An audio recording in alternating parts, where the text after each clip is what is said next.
I'm going to give you 10 rules for profitable self-discipline. These are rules of my own making. They're very homely, some of them, but they'll be very helpful. And number one is keep cool when other people get hot. I know you can agree with that one, but I'm not so sure that you'll always live up to it. We're inclined, all of us, to get hot when the other fellow gets hot. Say angry things when the other fellow starts saying angry things. I was in the home of the president of a big electric power company one evening when there came a storm, and he called up one of his head men to go out to take care of an emergency that happened as a result of that storm. It was on Sunday evening. The man was gone about 2 hours, and when he came back, he came up on the front porch of the home of this man and called him out on the porch, and I never heard a man get such a tongue lashing in all my life as this president of the electric power company gets. Says, you blankety blank blank, you think because you're the president of the company, blankety blank blank, and I'm just as good as you are, blankety blank blank. Oh, it was terrific. I only heard one side of the conversation because there was only one side of it. One man was doing all the talking, and one man was doing all the listening. And after this had been going on for fully 3 minutes, the other man ran out of wind and had nothing more to say. He was mad, you see, because they'd called him out on this stormy night. I heard the president close the door, and he came back, and he just smiled and said, why, the man was a little bit hot, wasn't he? That's all he said. A little bit hot, wasn't he? I expected any moment to hear fists begin to fly out there. But you see, there was a man who had risen to great heights of achievement financially, and he had done it by self-discipline in every respect.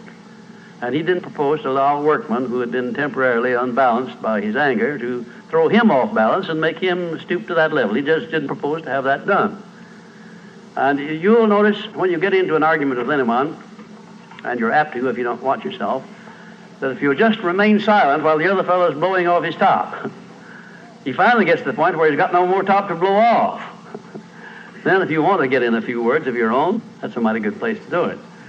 It's a mighty fine thing if the words that you get in are not the kind of the words you've been hearing. In other words, if you say something back kind in return, it's far better for the other fellow and far better for you. It shows you to be the bigger of the two persons. Now, anybody can get mad and blow his top because of what somebody does or says, and that's happening all the time. But the truly big man, the man who is in charge of himself, he doesn't allow anybody to draw him down to that level of a street brawl or of an argument in harsh words unless he wants to do it. And if he's truly a big man, he doesn't want to do it. Number two, remember there are 3 sides to all arguments.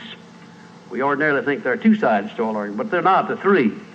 There's your side, there's the other fellow's side, and then there's the right side, which is usually about in the middle of the 2 viewpoints.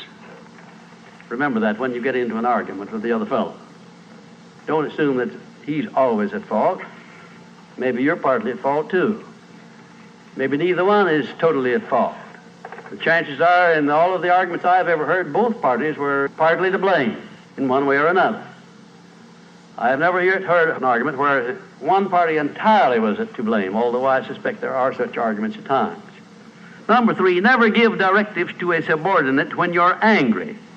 If the matter is urgent, then cool off quickly. Number 4, treat all people as nearly as possible as if they were rich relatives from whom you expected to be remembered in their will. Now that's a good one. That's a honey. That is a honey. If you just do that, treat all people as if they were rich relatives from whom you expected to inherit something at their death. And you can do that. You know, if you had a rich relative that had $1 million he was going to leave to you, or you suspected he was going to, it wouldn't make very much difference what he said or did. He would never throw you off balance. You'd never talk back to him, would you? Of course you wouldn't. It'd be quite silly if you did. Keeping quiet for $1 million seems to me to be a very easy price to pay.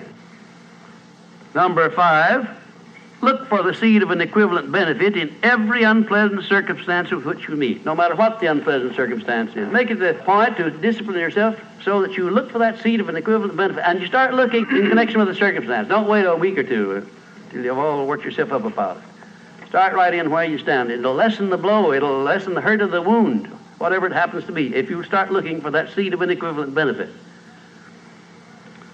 And number 6, learn the almost forgotten art of asking questions and then listening to the answers instead of getting the other fellow told off. It gives you an awful lot of satisfaction when you're angry to get the other fellow told, doesn't it? And the temptation is very great to do that. I know, because I've been there many times. Don't do it. Be bigger than that. Listen to what the other fellow has to say, and then when somebody makes a statement that you're not sure about, learn to ask this one question. It's one of the most important questions in life. It'll serve more purposes than any other short question that I can think of. When somebody makes a statement that you're not sure about, or that you doubt, or that you question, ask a 4-word question. How do you know? And then wait for an answer and see him squirm.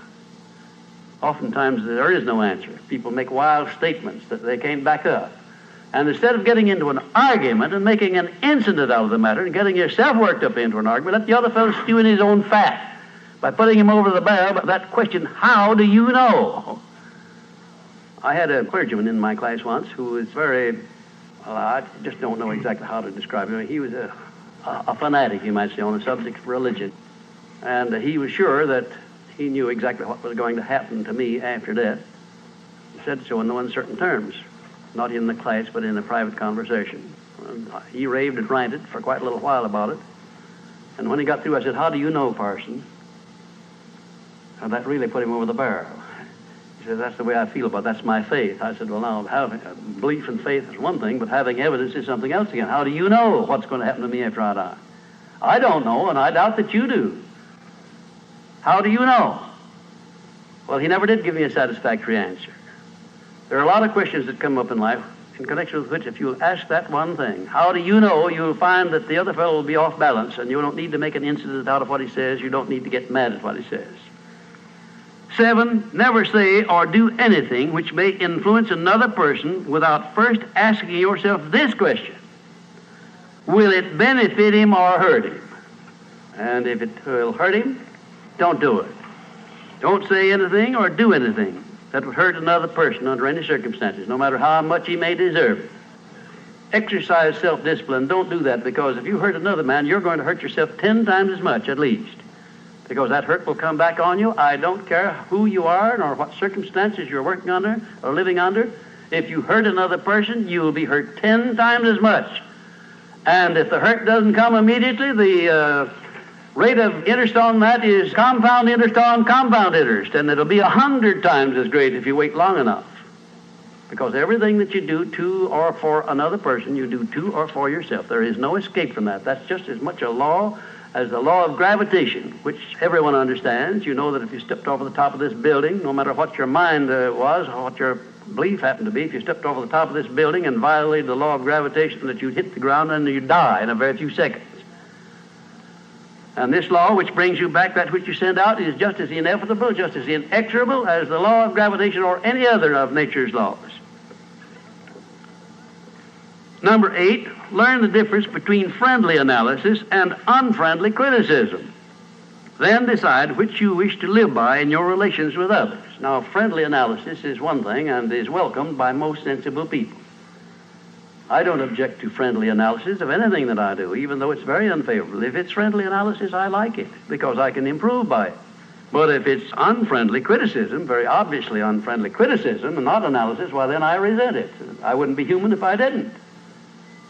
How can I tell whether it's friendly analysis or unfriendly criticism?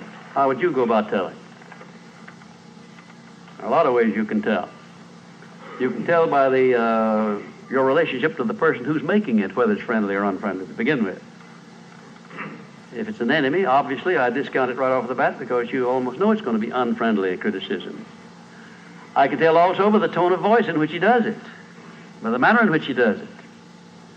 Because a man who engages in unfriendly criticism generally uses a few epithets along with it that clearly indicates that he's biased. If you have self-discipline, you're not going to be influenced by that kind of a person. And number 9, remember that a good leader in any calling is one who can take orders as cheerfully as he gives them.